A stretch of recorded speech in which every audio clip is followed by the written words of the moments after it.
요한계시록 2장 요한계시록 2장 1절부터 제가 봉독하겠습니다. 요한계시록 2장 1절입니다. 에베소 교회의 사자에게 편지하기를 오른손에 7 별을 붙잡고 또 7 금촛대 사이에 다니시는 이가 가라사대 내가 내 행위와 수고와 내 인내를 알고 또 악한 자들을 용납지 아니한 것과 자칭 사도라 하되 아닌 자들을 시험하여 그 거짓된 것을 내가 드러낸 것과 또 내가 참고 내 이름을 위하여 견디고 게으르지 아니한 것을 아노라. 그러나 너를 책망할 것이 있나니 너의 처음 사랑을 버렸느니라. 그러므로 어디서 떨어진 것을 생각하고 회개하여 처음 행위를 가지라. 만일 그리하지 아니하고 회개치 아니하면 내가 내게 임하여 내 촛대를 그 자리에서 옮기리라. 오직 내게 이것이 있으니 내가 니골라당의 행위를 미워하는도다. 나도 이것을 미워하노라. 귀 있는 자는 성령이 교회들에게 하시는 말씀을 들을지어다. 이기는 그에게는 내가 하나님의 낙원에 있는 생명나무의 과실을 주어 먹게 하리라. 오늘은 요한계시록 강의 7번째 시간입니다. 이제 오늘부터 요한계시록 2장과 3장에 기록된 아시아에 보낸 7 교회에 관해서 말씀을 배우겠습니다. 첫 번째 나오는 에베소 교회는 사도 바울이 3차 전도 여행 중에 개척한 교회죠.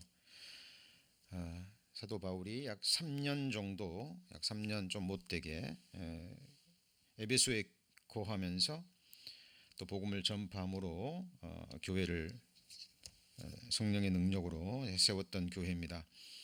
당시 초대교회 당시 예루살렘 교회 그리고 안디옥 교회와 함께 이 에베소 교회가 초대교회 중심교회 역할을 했었습니다. 사탄 마귀 악한 영들은 항상 쉼없이 틈을 주지 않고 계속 주님의 몸된 교회를 공격하죠. 여러 모양으로 공격합니다. 초대교회 때도 사탄에게 쓰임받던 거짓 사도들, 그러니까 스스로 사도라 하는 사람들 또 있었고요. 그리고 거짓 선지자, 그리고 거짓 목자, 거짓 교사들이 있었습니다.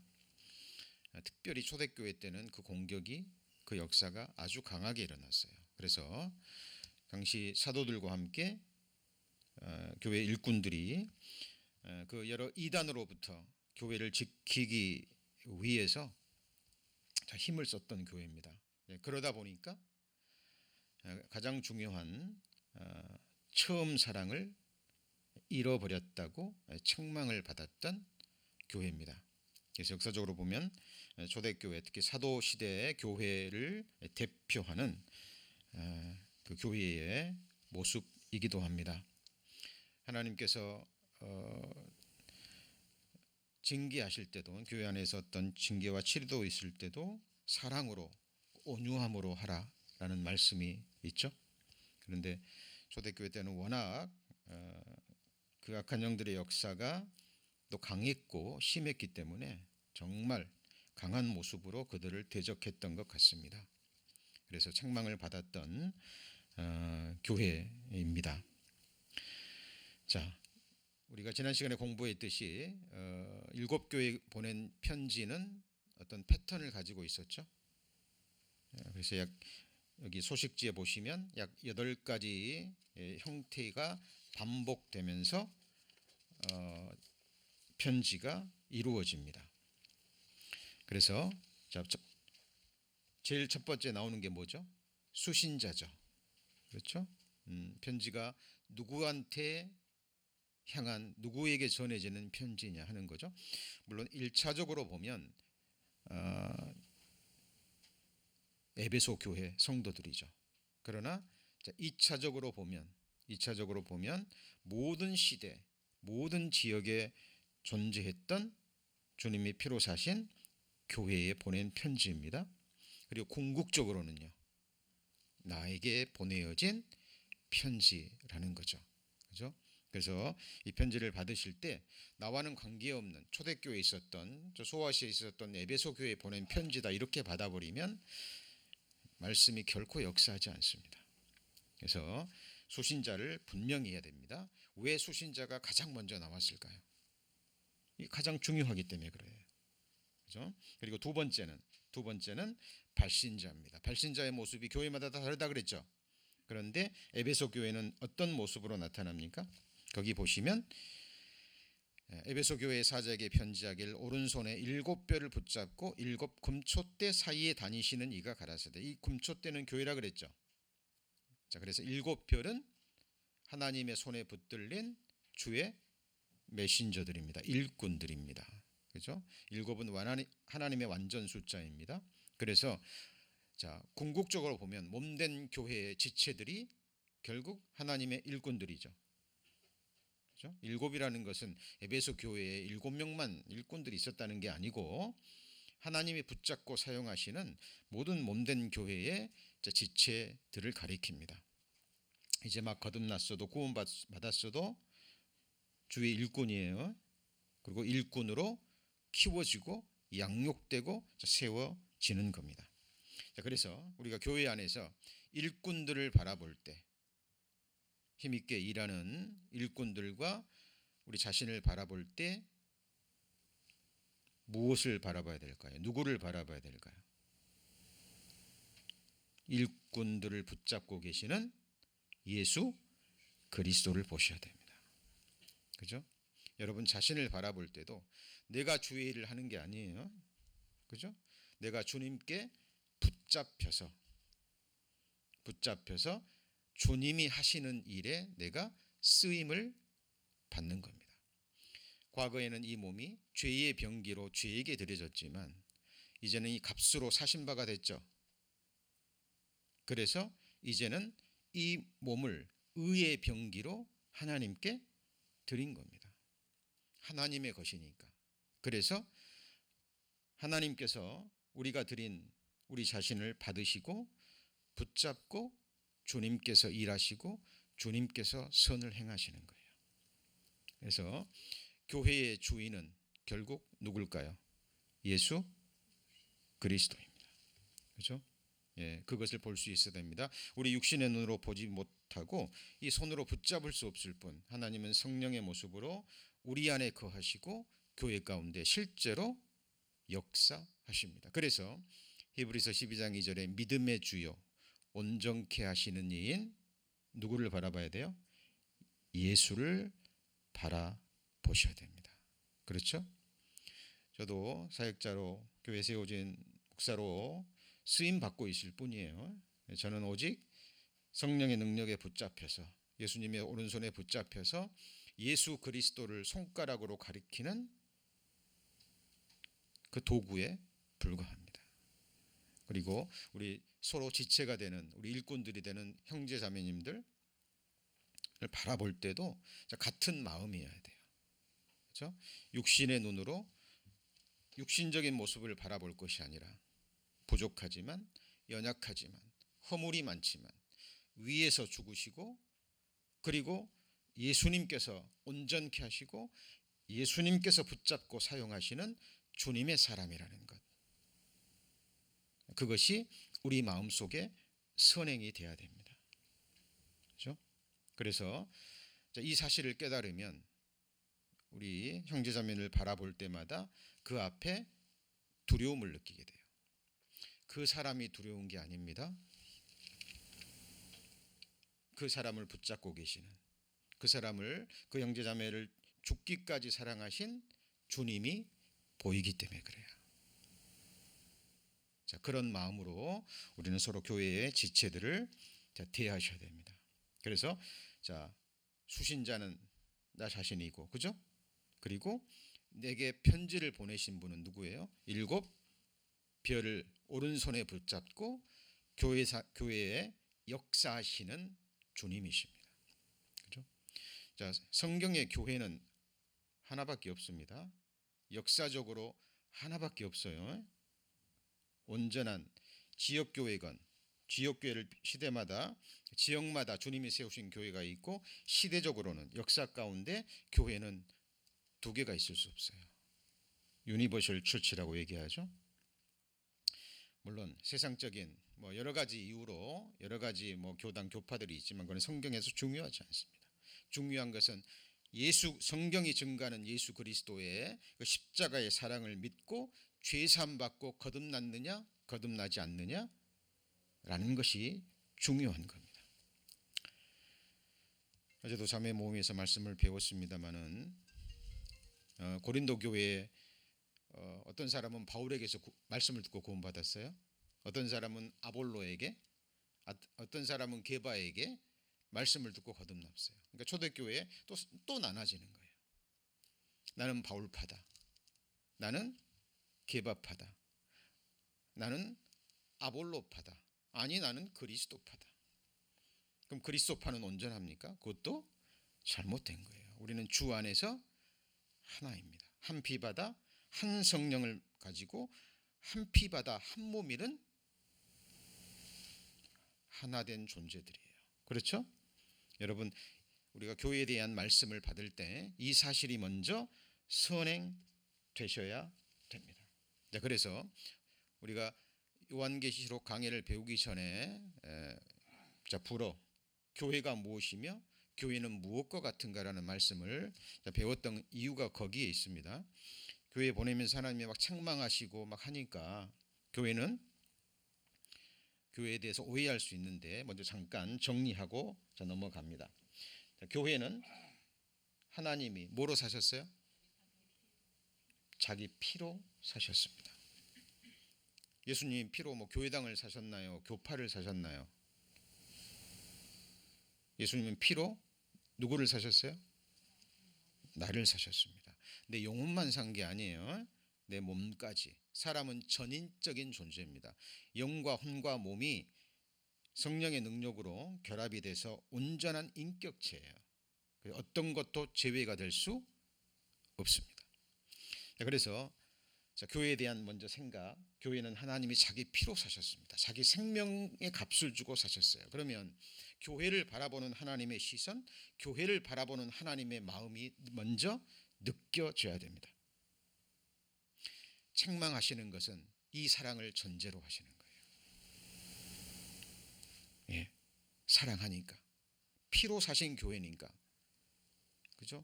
그 마음으로 하나님이 책망하시는 겁니다. 부모님들 이제 아무것도 모르는 어린 자녀들이 커갈 때 사랑의 책망을 하시죠. 예, 똑같은 그 마음입니다. 예, 그래서 이 책망을 어떤 사람의 책망이나 인간적인 시각에서 바라보시면 안 돼요. 모든 성경은 하나님의 감동으로 된 것으로 교훈과 그리고요 책망과 바르게 함과 의로 교육하기에 유익하니 이는 하나님의 사람으로 온전케 하며 모든 선한 일을 행하기에 온전케 하려 함이라. 그렇죠? 이를 위하여 목사와 교사와 복음 전하는 자 그리고 각종 직분자를 하나님이 세우셔서 그들을 통해서 일하시는 거예요. 그렇죠? 그래서 어떤 한 사람이 어떤 한 일꾼이 능력 있게 일을 행한다 그래서 그 사람에게 주목하거나 그 사람에게 영광을 돌리거나 그 사람을 높이거나 하는 일은 교회 안에서는 결코 있어서는 안 됩니다. 바울과 또 제자들이 날 때부터 안전뱅이를 일으키니까 사람들이 누구를 바라봐요? 예, 바울을 바라보고 막 바울을 높이려 하고 바울에게 막 제사 지내려 하고 바울이 선언하잖아요. 어찌하여 우리가 이 사람을 낫게 한 것처럼 우리를 주목하느냐. 예, 하나님이 세운 일꾼들은 다 그렇게 일합니다. 자, 교회는 주님 피로 사신 교회죠. 그러면 왜 사셨습니까? 여러분도 무슨 값을 주고 사면 필요하니까 사죠. 교회는 하나님의 집입니다. 집이라는 것은 뭐예요? 하나님이 거하기 위해서. 얼만큼요? 영원히 거하기 위해서입니다. 그렇죠? 영원히 거하기 위해서요. 서로 사랑하는 사람은 사랑하는 사람의 마음 안에 거합니다. 맞죠? 그 사람이 친구 사이라면, 그렇죠? 또 형제 자매라면, 사랑하는 형제 자매라면 그 마음 안에 거하는 거예요. 부부 사이라면 남편은 아내의 마음 안에, 아내는 남편의 마음 안에. 하나님의 거처는 손으로 지은 전이 아닙니다. 하늘은 나의 보좌여 땅은 나의 발등상이거늘 너희가 나를 위하여 무슨 집을 지을꼬. 하나님이 던지는 질문입니다. 하나님의 영원한 거처가 어디예요? 나고 한 사람의 그리스도인이 주님의 이름으로 모인 교회가 하나님의 집입니다. 그렇죠? 그 가운데 하나님이 거하시고 일하시고 온전케 하시는 거예요. 그래서 교회는 하나님의 집이라는 것, 그래서 거룩해야 된다는 것 항상 마음에 새기셔야 됩니다. 자, 그리고 이거는 이미 하나님께서 다윗을 통해서 주신 너무나 중요한 다윗의 언약에 이 내용이 포함되어 있어요. 내 조상들과 함께 잘 때에 하나님이 다윗에게 하신 말씀입니다. 1차적으로는 솔로몬이지만 궁극적으로는 다윗의 자손 예수 그리스도예요. 자, 네 몸에서 날 자식 예수 그리스도입니다. 세워 그 나라를 경고케 하리라. 예수는, 저는 내 이름을 위하여 뭘 건축해요? 집을. 그래서 예수님이 베드로에게 질문하죠. 사람들이 나를 누구라 하느냐? 그리고 너희는 나를 누구라 하느냐? 우리 성도님들 뭐라고 대답하시겠습니까? 주는 그리스도요 살아계신 하나님의 아들이니이다. 이 믿음의 고백 위에 예수님이 말씀하셨죠. 너는 베드로라. 내가 이 반석 위에 내 교회를 세우리니. 교회는 누가 세워요? 예수님이 세우시는 거예요. 예수님이 7뼈를 붙잡고 교회를 피로 사시고 세워 가시는 거예요. 자, 이것을 우리 믿음의 눈으로 보셔야 됩니다. 그래서 교회가 오순절에 성령 강림으로 시작해서 마지막 이제 7년 환란이 시작되기 전에 교회의 들림으로 교회는 완성되는 거예요. 그렇죠? 그래서 교회는 어린 양의 신부죠. 마지막 선지자 세례 요한은 자기 자신을 신랑의 친구라고 얘기합니다. 세례 요한은 교회 속에 들어오지 않아요. 구약시대 마지막 선지자고 구약시대 인물입니다. 그래서 교회가 들림받은 이후에 구원받는 사람들은 자, 성경에 의하면 자, 신부의 친구들, 들러리에 해당되는 거죠. 그 뭐 신랑의 신부는 중요하지 않고 뭐 결혼식에 참석한 사람은 중요하지 않고 그게 아니에요. 자, 하나님께서 그렇게 성경에 기록해 놓고 계십니다. 자, 그래서 이 집은 바로 하나님의 피로 사신 뭐예요?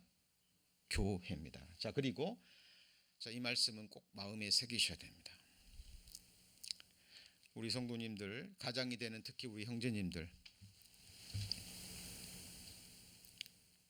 집을 지키셔야죠. 가정을 지키셔야죠. 당연한 이야기입니다. 그러면 교회는 누가 지킬까요? 하나님이 지키죠. 그죠? 근데 어때요? 우리 형제님들, 가장 되신 형제님들, 가정을 지키고 싶고 지켜야 되지만 지키실 능력이 있으신가요? 어느 정도입니다. 그렇죠? 어느 정도입니다. 사랑하는 자녀들이 학교 갑니다. 가장이 일일이 따라다니면서 지킬 수 있나요? 우리 성도님들 사랑하시죠? 예. 우리가 서로 사랑한다 그래서 육신이 있고 이 세상에서 할 일이 있기 때문에 우리가 서로 사랑한다 그래서 교회당에 모여서 맨날 같이 있을 수 없잖아요. 그렇죠? 그건 교회의 모습이 아닙니다. 그러나 사랑하는 형제자매들을 지켜줄 수 없잖아요. 그렇죠? 자, 그래서 우리는 말씀을 붙잡고 약속의 말씀을 붙들고 기도하고 서로를 위해서 기도하고 자, 은혜의 말씀께 주님께 부탁하는 거예요. 자, 이게 기도입니다. 그런데 놀랍게도 하나님께서 하나님의 집을 지키신답니다. 물론 1차적으로는 이스라엘 민족이지만 궁극적으로는 주님의 피로 사신 하나님의 친백성인 교회, 그죠? 그리고 역사 가운데 예수 그리스도를 믿고 구원받은 하나님의 백성들을 다 포함합니다. 자, 여기 보면 내가 내 집을 둘러쳐서 적군을 막아 거기 왕리하지 못하게 할 것이라. 포악한 자는 다시는 그 지경으로 지나지 못하리니 이는 내가 눈으로 친히 봄이라. 그래서 여러분, 교회 가운데 어떤 문제가 있고 어떤 어려움, 환란이 일어나고 또 교회에 지체되는 한 가정마다 어떤 어려운 일이 있을 때 우리는 이 말씀 생각해야 됩니다. 교회는 하나님이 세우시고 하나님이 지키시고 보호하시고 세우십니다. 여호와께서 집을 세우지 않으면 집을 세우는 자의 수고가 헛됩니다.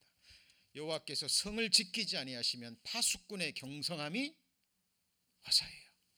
그렇죠? 그래서 항상 우리는 이 마음으로 교회를 바라보시고 생각하셔야 됩니다. 그렇죠? 자, 이것이 마음에 선행된 다음에 이제 우리는 에베소 교회에 주시는 하나님의 책망과 칭찬의 말씀을 받으셔야 돼요. 자, 보시죠. 자, 2장 2절에 보시면, 자, 내가 예수님입니다. 너의 행위와 수고와 인내를 뭐 한다고요? 알고. 예수님이 아신답니다. 여러분, 이 위로가 되지 않습니까? 여러분, 사람들은 몰라줄 수 있습니다. 그렇죠? 모르는 경우가 너무 많아요. 또 왜냐하면 사람은 연약한 존재고 궁극적으로 사실 자기의 삶도 감당하기 어려운 부분이에요. 그죠? 성경에 주는 자가 받는 자보다 뭐하다 그랬어요? 뭐에다 그랬죠? 복되다 그랬잖아요. 그 말은 뭔지요? 내가 받지 않을 정도로, 그렇죠? 도울 줄 수 있을 정도의 자격을 갖춰야 되잖아요. 그게 먼저 선행돼야 됩니다. 근데 우리는 삶의 경험을 보면 그것조차도 벅차죠. 자, 그러는 가운데 우리는 또 교회 안에서 또 하나님이 주신 마음으로 또 몸된 교회를 위해서 또 하나님 나라의 완성을 위해서 우리가 행하는 일들이 있습니다.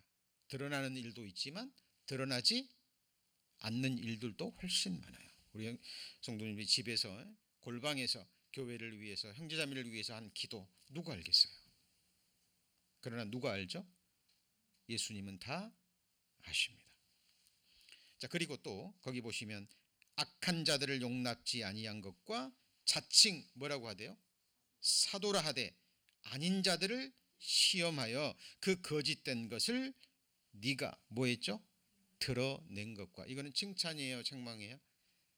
칭찬입니다. 칭찬. 자, 보면 예수님께서 먼저 칭찬할 내용이 있으면 책망부터 한 게 아니라 뭐부터 한 거죠? 칭찬부터 하셨습니다. 자, 그리고 또 생각해야 될 것이요, 지금은 이렇게 교회를 편지를 보냅니다. 그리고 이것은 책망이지만 뒤에 보면 돌이키고 회개할 수 있는 기회가 주어지죠. 그러나 우리 성도님들이 이제 생을 마치고 산자의 심판대, 그리스도 심판대 앞에 섰을 때 주님이 각 사람에게 주시는 마지막 심판은 기회가 주어지지 않죠. 그래서 책망하시는 것은 이제 돌이킬 수 있는 기회가 있다라는 것이 전제로 되는 겁니다. 그리고 칭찬하셨으면 그것으로 만족하는 게 아니죠. 그죠? 칭찬받은 내용은 더욱더 칭찬받을 수 있도록 우리가 기도하는 가운데 하나님의 능력으로 더욱 온전케 된 모습을 보여야 될 겁니다. 자, 이 에베소 교회의 배경을 좀 이해하기 위해서는 우리가 사도행전으로 넘어가셔야 됩니다. 여기 붙잡아 놓으시고 사도행전 19장입니다. 사도행전 19장입니다.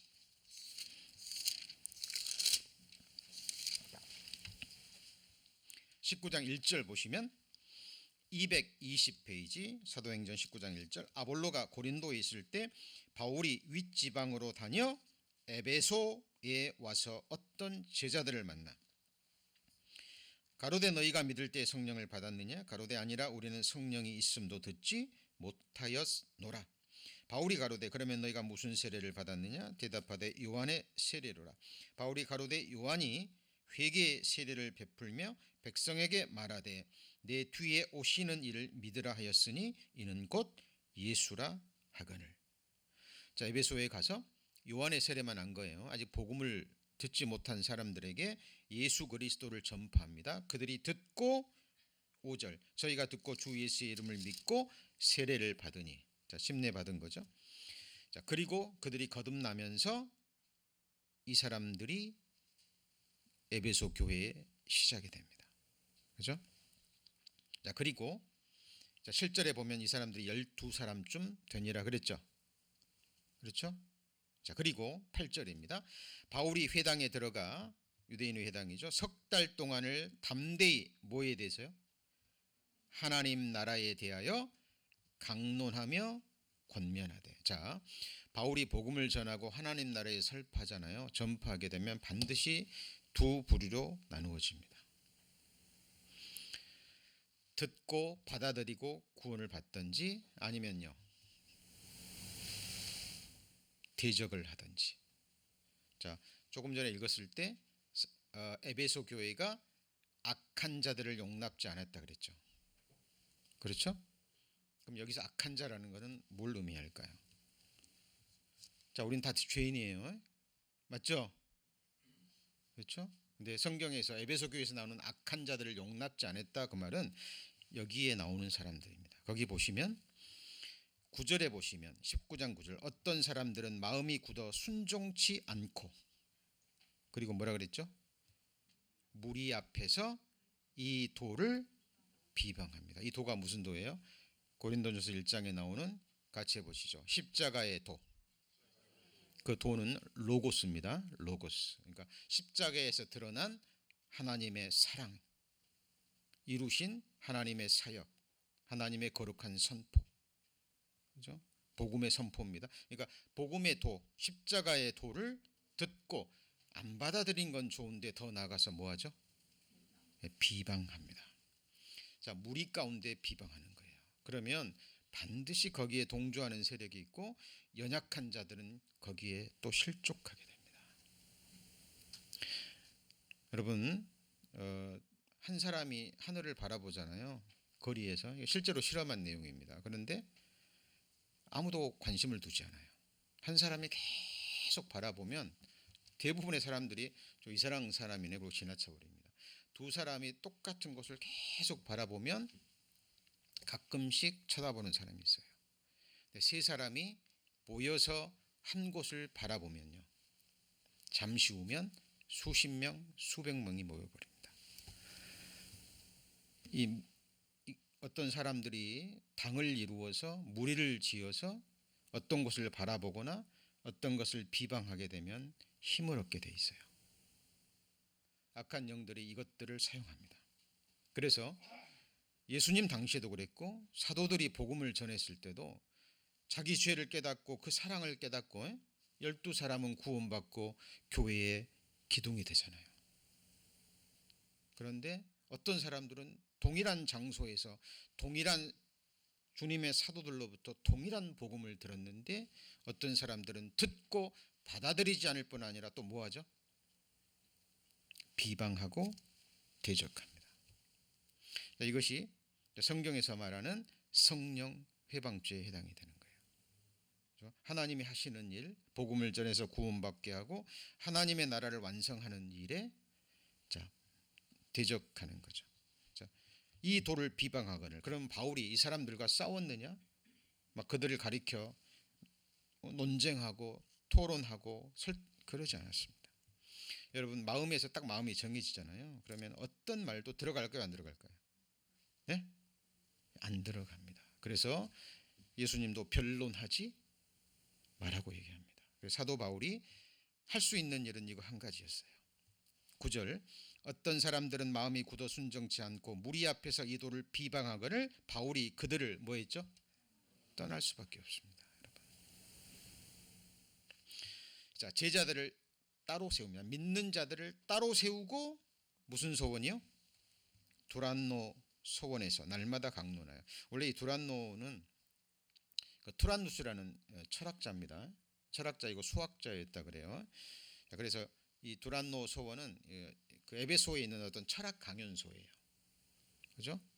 근데 유대인 회당에서 가르치는데 거기서 특별히 이제 유대인들 중에 힘 있는 자들이겠죠. 그죠? 바울이 전하는 십자가에도 그걸 비방하고 막 하니까 거기서는 복음을 전할 수가 없는 거예요. 그러니까 피할 수밖에 없죠. 여러분 이런 싸움들은 피하셔야 됩니다. 야곱이 아무 잘못도 없는데 주변의 사람들이 그냥 우물을 메워버리니까 그 우물 찾기 위해서 싸웠습니까? 피했습니까? 네? 네, 피했습니다. 그렇죠? 나중에 결국은 그들이 야곱 앞에 와서 무릎을 꿇죠. 그렇죠? 자, 그들을 떠나서 따로 세우고 두란노 소원에서 날마다 강론합니다. 자, 기록에 의하면 아침 11시, 오전 11시부터 4시까지 계속 복음을 전했답니다. 이같이 2해 동안 하매. 그죠? 2해 동안 나옵니다만은 뒤에 보면 3년이라는 말이 나옵니다. 3년 정도 에베소에 머물면서 복음을 전하면서 교회가 세워지는 거예요. 자, 그런데 성경에 보잖아요. 그러면은 처음부터 듣고 비방하고 대적하는 사람들도 있지만 어느 정도 신앙생활을 하다가 하나님을 믿고 섬기고 그러다가 또다시 마음이 완악해져서 사단에게 쓰임 받는 사람들이 나옵니다. 자, 여기 보시면 구약 성경에도 이런 내용이 나오죠. 구약 성경에도 욥 당시에는 욥과 아브라함이 거의 동시대 인물이라고 합니다. 자, 그러니까 이스라엘 민족을 하나님이 세우시기도 전이에요. 욥 시대에 성경이 있었을까요? 없었을까요? 없었죠. 없었어도 욥은 우주 만물과 하나님이 주신 양심을 통해서 전지전능하신 여호와 하나님을 찾아 만났습니다. 섬겼습니다. 많은 사람들이 그럽니다. 성경이 없을 때, 그죠? 뭐 한 번도 예수에 관해서 들어본 사람이 없을 그 사람들은 어떻게 하느냐? 우리가 염려하지 않으셔도 돼요. 왜냐하면 하나님은 온 천하를 두루 감찰하사 전심으로 자기를 향하는 자를 찾으셔요, 안 찾으셔요? 네? 찾으십니다. 우리 성도님들이 지금 구원 받으시고 몸된 교회에서 이렇게 예배를 드리고 계십니다. 영원 전에 하나님이 미리 아심을 보시고 택하시고 때가 되자 구원하시고 불러주신 거예요. 하나님은 실수하지 않으십니다. 사람은 못 보지만 하나님은 보시는 거예요. 성경도 없었죠. 이 당시에 무슨 선교사가 있습니까? 복음 전도자가 있습니까? 욥은 하나님을 찾았습니다. 그런데 이 당시에 뭐 하나님을 찾고 만나자 구했던 사람들 중에 이럽니다. 그들은 하나님께 말하기를 우리를 뭐예요? 떠나소서. 우리가 주의 도리 알기를 즐겨하지 아니하나이다. 자, 사탄 마귀 예수님 하나님의 살아계신 거 알아요, 몰라요? 알죠. 알고 믿고 떠는 거예요. 믿는다는 건 하나님의 살아계신 걸 알고 믿는 거죠. 사탄이 예수가 누군지 알아요, 몰라요? 압니다. 알아요. 거룩하신 하나님의 아들인 것을 누구보다도 잘 압니다. 자, 그런데 자, 나름대로 이제 마가복음에 보면은 그 4가지 땅이 나오잖아요. 처음으로 기쁨으로 받죠. 그렇죠? 기쁨으로 받았는데 뿌리가 없어 내리지 못합니다. 복음으로 인해서 예수로 인해서 고통이 오고 어려움이 오고 고난이 오면 넘어지는 자입니다. 그렇죠? 자, 그래서 이런 사람들이 있는 거예요. 그러니까 주를 섬겨봤더니 유익이 없더라 하는 이야기입니다.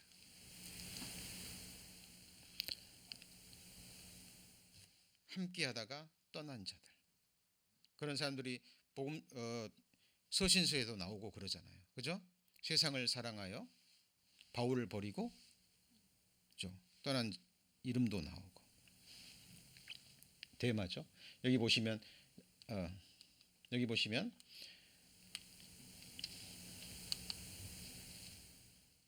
그들이 하나님께 이르기를 우리를 떠나소서 또 말하기를 전능자가 우리를 위하여 뭐라고요?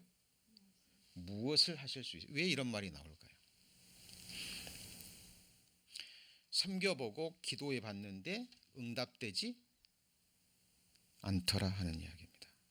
여러분 성경에 그런 말이 나오죠. 귀를 돌이키고 율법을 듣지 아니하면 그의 기도도 가증하니라. 여러분 하나님을 믿지 않는 사람들도 기도 드립니다. 아시죠? 무당들도 기도해야 안 해요? 예, 어쩌면 그리스도인들보다 더 할 수 있습니다. 우상 숭배자들 기도합니다. 기도의 내용이 뭐냐는 거예요. 하나님을 아는 지식에는 관계가 없고 하나님이 행하시는 일에는 관계가 없습니다. 그리고 자기가 원하는 것을 그것만 기도해요. 그거는 우상 숭배자들이 더 잘합니다. 그리고 기도에 응답되지 않습니다. 하나님 안 살아계시네 혹은 살아계셔도 우리한테 유익이 없다라는 겁니다. 그리고는 하나님을 대적하기 시작합니다. 이건 교회사에서도 나오고요. 우리가 얼마든지 발견할 수 있습니다. 말라기서에도 여호와가 이르노라 너희가 완악한 말로 나를 뭐하고요? 지금 누구 하시는 말이죠? 여호와가 하시는 말입니다. 완악한 말로 나를 대적하고 이르기를 우리가 무슨 말로 두를 대적하였느냐. 그러니까 그 사람들은 말로 대적해놓고도 모릅니다. 그런데 이는 너희가 말하기를 하나님을 섬기는 것이 뭐예요?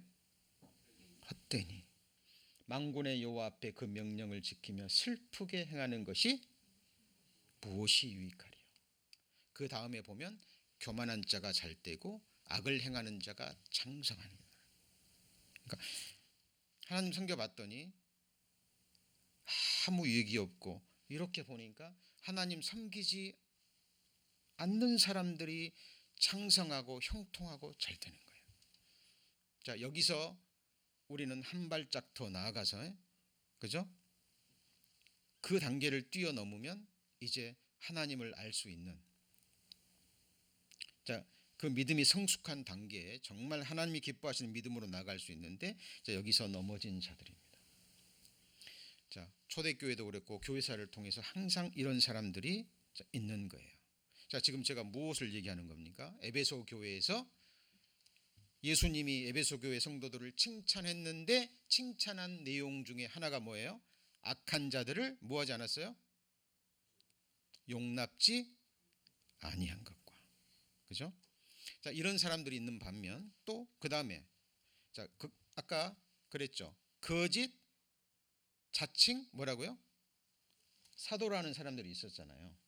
여기 보시면 자, 요한계시록 약간 나오잖아요. 자칭 사도라 하되 아닌 것을 뭐했죠? 드러낸 것과. 그러니까 초대교회에 12사도가 있었잖아요. 그죠? 그리고 이제 이방인을 위한 사도까지 하면 13명이죠. 이방인을 위한 사도가 누구예요? 바울. 13사람 외에는 없는 거예요. 없습니다. 그리고 사도 시대는 거기서 끝나요. 자, 그런데 아닌데 초대교회 안에서 나도 사도야 라는 사람들이 많이 일어났다는 거예요. 나도 사도고 너만 사도냐? 나도 하나님이 부르신 사도야. 그리고 나도 선지자야. 나도 하나님이 세우신 교사야. 그리고 교회 안에서 거짓된 것을 가르치는 사람들이 많이 일어났다는 거예요. 얼마나 혼란스러웠겠습니까? 얼마나 고통스러웠을까요? 그러나 에베소 교회는 그것들을 시험하여 드러낸 겁니다. 어떻게 드러냈을까요? 그것이 사도의 표적입니다. Truly the signs of an apostle. 이게 뭐냐면 이 당시에는 성경이 완성되지 않았잖아요. 그렇죠? 신약 성경이 완성됐어요? 아니에요. 완전한 하나님이 말씀이 완성되기 전입니다. 그리고 12사도가 그리고 바울이 스스로 사도라고 얘기합니다. 그럼 듣는 사람들이 당신이 사도인지 어떻게 알 거예요?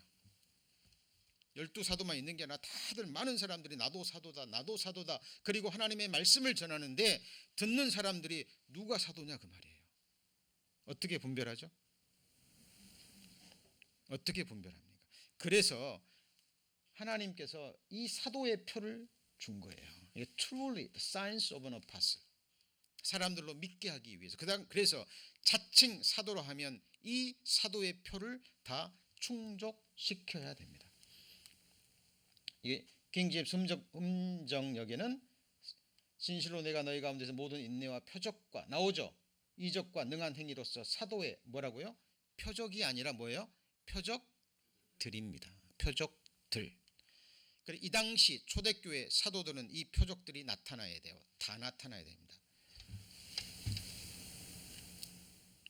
자, 이 표적이 마가복음 16장에 나옵니다. 마가복음 16장.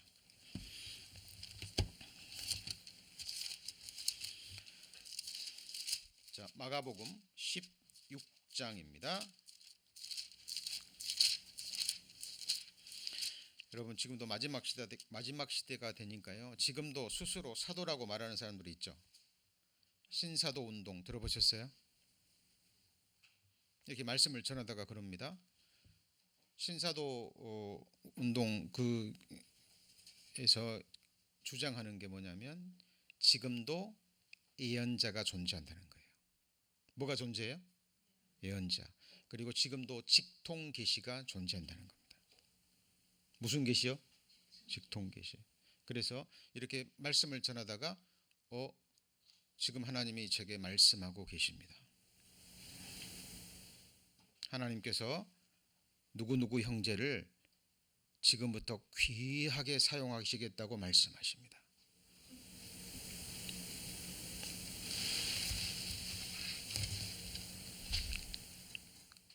뭔가 느껴지는 게 없나요?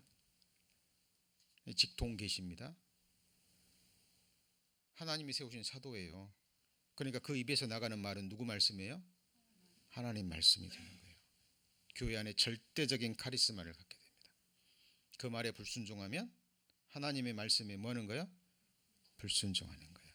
그런데 이게요, 특히 젊은이들 사이에서 방황하는 시대에서는요, 이 확실한 리더들을 원하거든요. 자존감도 없고요, 뭐 비전도 없기 때문에 교회에서 어떤 그런 사람들이 내가 하나님의 말씀을 받았는데 그 사정들을 다 얘기하면서, 그죠? 하나님이 이제부터 당신을 크게 사용하실 겁니다. 이렇게 하십시오. 이렇게 행하십시오. 여러분, 그들은 자기의 모든 생활을 그 사도에게 맡겨야 됩니다. 비즈니스 선택할 때도, 이사 갈 때도, 결혼할 때도, 무엇을 해도. 여러분 그렇게 사시겠어요? 여러분 성경적인 것이 아닌 거예요. 같이 해보시죠. 기록된 말씀밖에 넘어가지 말라. 하나님은 거짓 사도들이 초대교회나 지금까지 계속 일어날 걸 알기 때문에 표적을 주신 거예요. 마가복음 16장에 보시면 12절 마가복음 16장 12절 그 후에 저희 중 두 사람이 걸어서 시골로 갈 때 예수께서 다른 모양으로 저에게 나타나시니 두 사람은 가서 남은 제자들과 고하였으되 역시 뭐하지 않아요? 여러분 엠마오로 가는 두 제자도 예수님 3년 반 동안이나 같이 있었지만 옆에 같이 지나가면서도 알았어요? 몰랐어요? 몰랐다니까요. 예수의 부활을 목격한 믿음의 여인들이 예수 부활하셨다 전했어도 믿었어요? 안 믿었어요? 안 믿었다니까요. 보고도 안 믿고. 지금 여기서도 12제자들이 부활해서 나타나셨는데도 믿지 않은 거예요. 여러분 제자들이 처음부터 믿음이 있었던 게 아니에요. 그래서 이 16장에 나오는, 여기 보세요, 15절에 가라사대 너희는 온 천하에 다니며 만민에게 복음을 전파하라. 믿고 세례를 받는 사람은 구원을 얻을 것이요, 그 다음에 뭐라 그랬죠? 믿지 않는 사람은 정죄를 받으리라. 믿는 자들에게는 이런 표적이 따르리니. 1차적으로 12제자고 이 사람들에게 가리키는 거예요. 여러분 이것을요, 이 말씀을 12사도들이 전하고 구원받은 사람에게, 모든 믿는 사람들에게 적용시킨다면 저와 여러분도 여기에 속해야 돼요. 이게 무슨 말이냐면, 예를 들어서 베드로가 복음을 전했어요. 그럼 듣고 믿었다고 해보죠? 그러면 그 믿는 사람에게 증거가 나타나야 돼요. 그게 뭐죠? 그게 그 다음에 나오는, 저희가 내 이름으로 뭘 쫓아내고요? 귀신을 쫓아내며, 그 다음 뭐예요? 새 방언을 말하며. 자, 이거는 아더 랭귀지입니다. 뜻모를 이야기가 아니라, 자, 랭귀지예요, 랭귀지. 자, 18절. 자, 뭘 집으며요? 뱀을 집으며 무슨 독을 마실지라도 해를 받지 아니하며 병든 사람에게 손을 얹은즉 이게 사도의 표적이에요.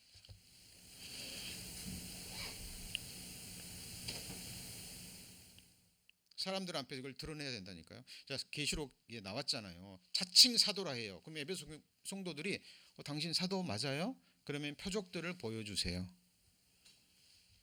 시험하여 뭐 했죠? 거짓된 것을 뭐 했습니까? 드러낸 거예요. 자, 하나님이 이렇게 주신 것은 뭐냐면 그 표적 자체가 중요한 게 아니라 이 표적을 통해서 12사도는 내가 세운 진짜 사도라는 걸 증거해서 그 사람들 입에서 나가는 말씀을 듣게 하려고 믿게 하려고 주신 표적이라는 거예요. 표적이 중요합니까? 말씀이 중요합니까? 그리고 제자들이 이런 표적을 통해서 자기 영광을 구하고 막 병 낫게 해가지고 막 그죠? 병을 낫게 했다 가지고 뭐 하나님이 보내신 사자 영광 받고 추앙 받고 그랬나요? 아니에요. 아닙니다. 근데 사람들이요 여기에만 관심을 또 가져요. 참 이상하죠. 그렇다면 오늘날 사도라 하는 사람들 이 표적을 다 드러내야 됩니다.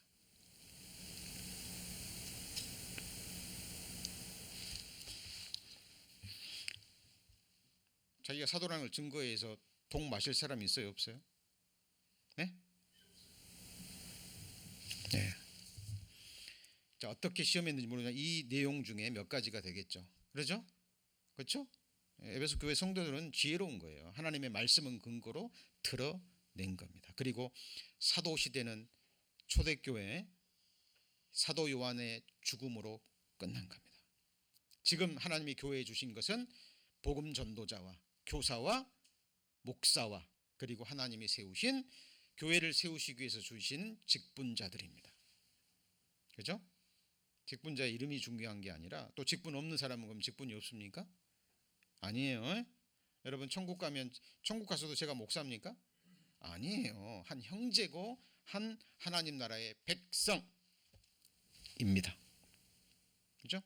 그리고 거기서 하나님이 받을만 하다면 하나님이 권세를 주시겠죠. 그것도 섬기는 권세로 주실 겁니다. 그건 이제 천국에서 일어날 일이고 우리는 다 형제요 자매요.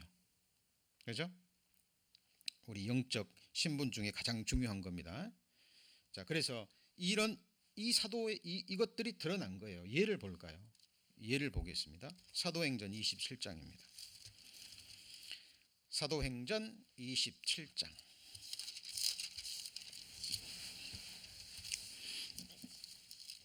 자, 바울이 로마로 압송되는 가운데 배로 압송되는 가운데 폭풍우를 만나죠. 맞죠? 처음에는 짐을 다 버렸는데도요 막 계속 풍랑이 일어납니다. 이제는 다 죽었구나, 이제는 끝났구나 라고 생각하는데 자 보세요. 27장 22절. 내가 너희를 권하노니 이제는 안심하라. 너희 중 생명에는 아무 손상이 없겠고 오직 배뿐이라. 나의 속한 바 곧 나의 섬기는 하나님의 사람이 어젯밤에 내 곁에 서서 말하되 바울아 두려워 말라. 내가 가이사 앞에 서야겠고 또 하나님께서 너와 함께 행선하는 자를 다 내게 주셨다 하였으니 그러므로 여러분이여 안심하라. 나는 내게 말씀하신 그대로 되리라고 하나님을 믿노라. 사도 바울의 위로의 근거가 무엇입니까? 자, 지금 풍랑이 일어나 가지고요 배에 있는 물건 다 버렸어도 지금 계속 일어나서 이제 구원의 여망이 없는 거야. 이제 죽었구나. 저도 과거에 신학생 시절에요 흑산도의 교회로 이제 봉사로 갔다가 가면서 죽는 줄 알았어요, 진짜. 그 배는 그렇게 긴 배는 처음 타봤거든요. 풍랑이 일어나는데요. 아, 이렇게 죽는구나. 어떻게 죽어요? 이렇게 죽는구나. 뭐 다 토해내고요. 완전히 그냥 바닥에 널브러져 있었습니다. 이렇게 죽는구나. 그때 제가 그 배멀미가 이런 거구나 알았습니다. 지금 이 뱃사람들인데요, 무서워가지고 짐을 타버립니다. 그 상황 속에서 바울이 얘기합니다. 안심하라. 위로의 근거가 뭐예요? 어거지입니까? 그냥 인간의 위로입니까? 하나님 말씀의 근거입니다. 여러분, 우리의 위로도 이렇게 나가야 돼요. 여러분, 인간의 위로는요 정말 허무해요. 다 잘 될 겁니다. 확신할 수 있나요? 여러분, 하나님이 주신 약속의 말씀을 믿는 믿음으로 위로를 받고 위로를 전하셔야 됩니다. 제가 오늘 아까 그랬죠. 예수님께서 교회를 세우시고 하나님께서 하나님의 집인 교회를 내가 둘로 진치고, 그죠? 악한 자가 넘보지도 못하게 하겠다고 말씀하셨죠. 여러분, 그 말씀 믿으세요? 예, 그 믿음으로 우리는 신앙생활하는 겁니다. 때로는 환난의 바람이 불어도 성소에 잘 박힌 못처럼, 그죠? 흔들리지 않는 기둥처럼 그 자리를 지키고 계시면 돼요. 네. 그러면 서로에서 힘을 받는 겁니다. 여러분, 큰 일을 하려고 하지 마세요. 주를 위해서 우리가 큰 일 할 수 없어요. 예수님이 칭찬하실 때 네가 큰 일을 행했으므로 그랬어요? 같이 해보시죠. 네가 지극히 작은 일에. 여러분, 몸된 교회, 하나님이 주신 그 자리를 지키시면 됩니다.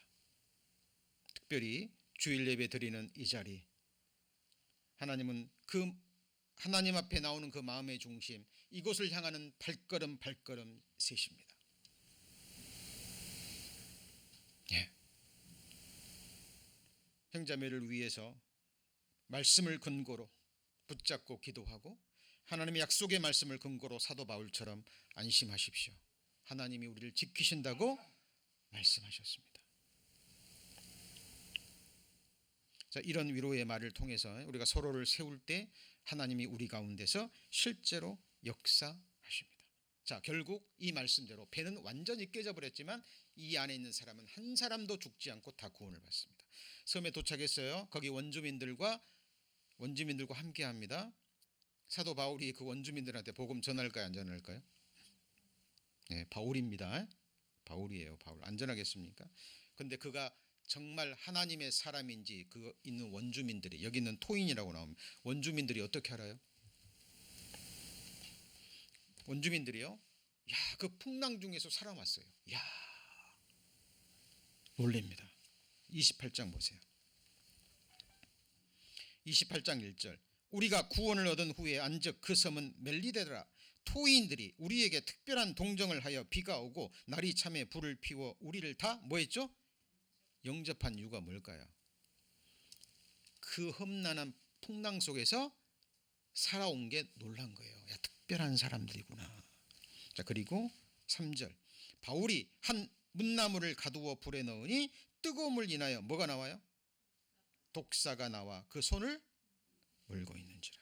토인들이, 이 짐승이 그 손에 달림을 보고 서로 말하되 진실로 이 사람은 뭐예요? 살인자구나. 큰 죄를 범했구나. 바다에서는 뭘 얻었어요?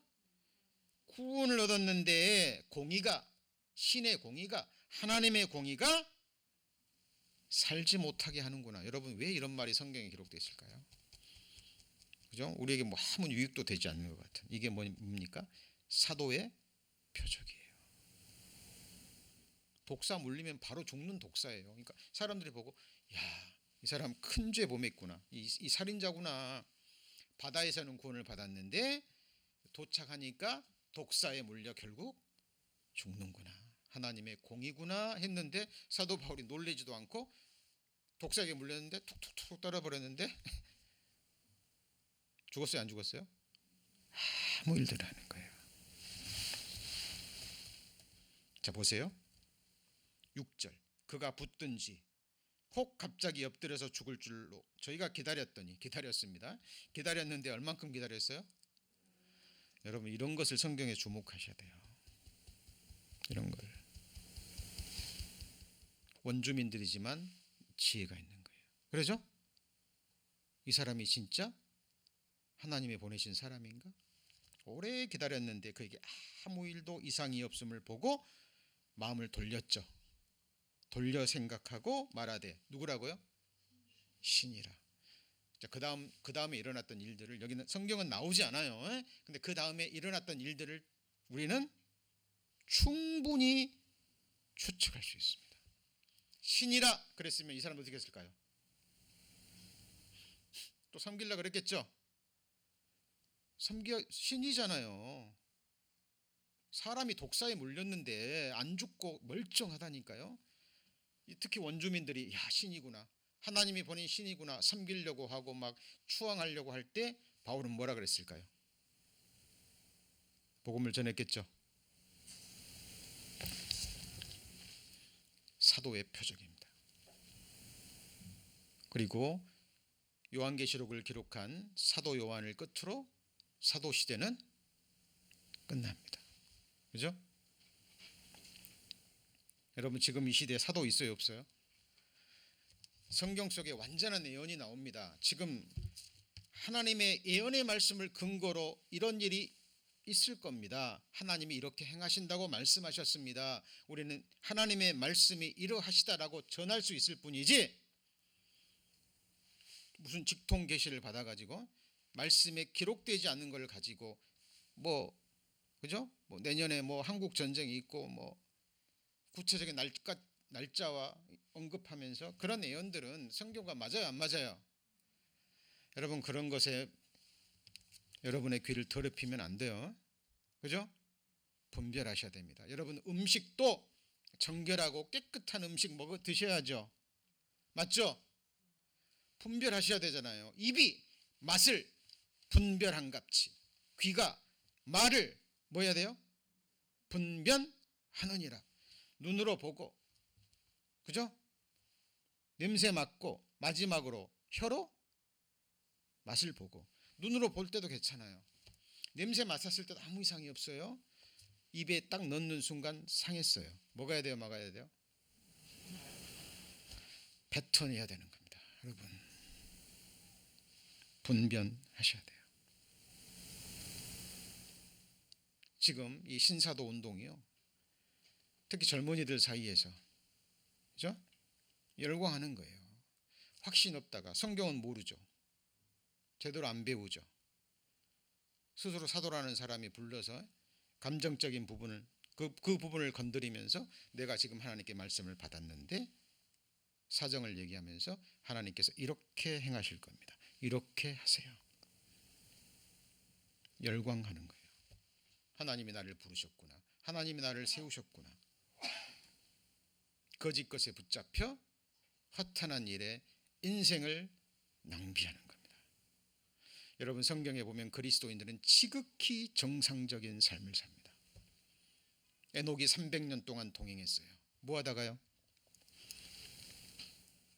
에녹이 300년 동안 하나님과 동행했는데 뭐 하면서 동행했어요? 자녀를 낳으면서. 자녀를 낳고. 거기에 가장 중요한 것은 지극히 정상적인 가정생활입니다. 거기서부터 시작되는 거예요. 그죠? 그래서 이 사도의 표적들을 하나님이 말씀하시고 마가복음 16장에 말씀하시고 사도 바울이 고린도 말씀하셨죠. 그죠? 자, 그리고 에베소의 교회의 성도들이 거짓 사도들이 딱 일어나니까 시험하여 드러냅니다. 요한계시록 3장, 1장, 2장. 요한계시록 2장입니다.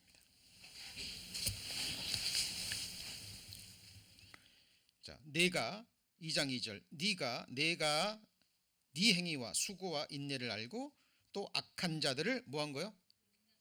악한 자들이 약간 누군지 아셨죠? 말씀을 듣고 바울이 전한 복음의 도를, 십자가의 도를 뭐 했어요? 비방하고 대적했는데 누구 앞에서요? 무리 앞에서. 그래서 회당에서 전하다가 그들을 떠나서 두란노 소원에서, 그죠? 제자들을 따로 세우고 그들을 양육합니다. 칭찬한 거죠. 그리고 그 다음에 차칭 사도라 하되, 그 다음 뭐예요? 아닌 잡니까 아닌 자들입니까? 많았다는 얘기예요. 많았다는 이야기입니다. 교회가 얼마나 혼란스러웠을까요? 그런데 미리 하나님이 말씀하신 이 사도의 표적들을 가지고 그들을 뭐 해서요? 시험하여 그 거짓된 것을 네가 뭐 했어요? 드러낸 것. 칭찬이에요, 책망이에요? 칭찬인 겁니다.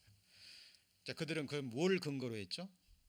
기록된 말씀을 근거로 했어요. 그래서 하나님을 아는 지식에서 자라가야 돼요. 평생에 자기 옆에 두고 읽어서 그 하나님 여호와 경외하기를 배우며, 그죠?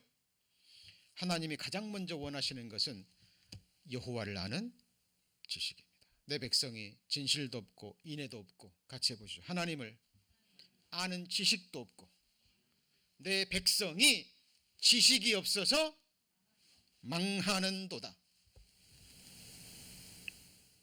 하나님은 인애를 원하고 제사를 원치 아니하며 번제보다, 같이 해보시죠. 하나님을 아는 것을 원하노라. 뭘 통해서요? 기록된 말씀을 통해서. 영생은 유일하신 참 하나님과 그의 보내신 자 예수 그리스도를 아는 것입니다.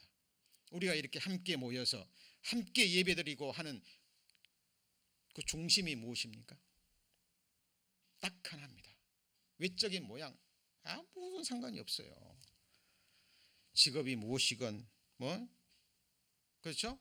과거 뭐 어떤 있어, 아무 상관이. 중요한 것은 예수 그리스도를 아는 것과 믿는 것에 뭐가 해요?